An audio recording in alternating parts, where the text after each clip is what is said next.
All right, Nathan. 2 minutes on proper squirrel cooking etiquette and squirrel recipes.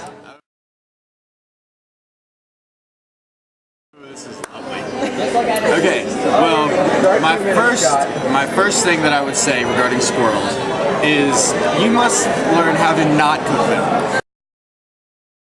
And unfortunately, some of us do this by trial and error. So let me tell you this story, and we may go beyond 2 minutes. So, it all started with squirrel hunting. My family is big into squirrel hunting. We hunt a lot of squirrels. It's pretty much the same thing as what I just said. But they would eat into the lines in our maple business and cause lots of trouble. So we would get permits to shoot them all the time. So we had a lot of squirrels. So my brother and I come home from school and we are like, are you hungry? Yeah, I'm hungry. Yeah, let's get a snack. You want some squirrel? That sounds good. So we go down to the freezer, pop it open, and we pick, the biggest and the best squirrel, since there's multiple to choose from. And we decide to figure out how we're gonna cook it. So I go and start thawing it out. I just basically throw it in the microwave for a few minutes. 1 minute.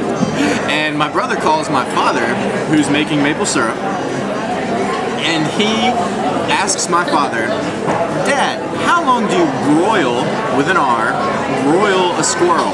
My dad, on the other end of the phone, much like this restaurant, can't hear very well.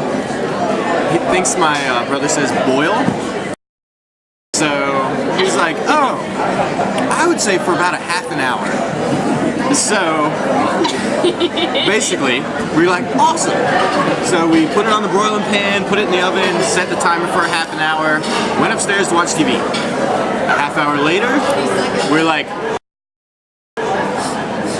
oh man. We ran downstairs, my brother opens the oven, boom, flames right in his face, loses his eyebrows.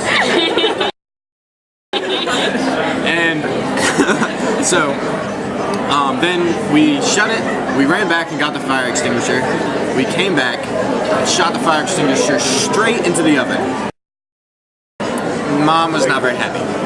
So that evening, my brother spent his time cleaning the oven, and I spent my time cleaning the broiling pan. And that is how you not cook squirrel. Now, I know I'm past 2 minutes, but this is one other thing I must tell you. When it comes to shooting a squirrel and cooking a squirrel, there's a few things you need to know. We would use 12 gauge in general, because we really wanted to kill that squirrel. So, the issue with 12 gauges is there's tons of little tiny pellets in the squirrel. So there were times when we were eating squirrel as a family, and we would put a bowl in the middle of the table in case you ran into any shot. So you would just spit it out and throw it in the bowl. So Nathan, that's like Secondhand Lions? You've connected with that movie? Basically, yeah. Like yeah, that's also how we got our fillings when we were little. So yes, but man, I know I'm way past 2 minutes, and sorry Holly for making you hold the camera so long. But I also wanted to share about my sister's experience with cooking squirrel. This is my favorite when it comes to actual squirrel cooking, where it's edible. The other one, not so much. And my sister, a physical therapist, brought a bunch of her college friends home, and they decided to make anatomy stew. So what they did is they kind of gathered all the squirrels we had in the freezer and made a giant stew with all the squirrels and their bones.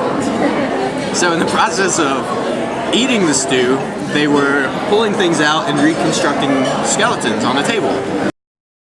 So, it's great because I don't know how old I am. I'm probably like 8 or 9. And I'm like walking through the kitchen, and all of a sudden I hear my sister go, I found a scapula!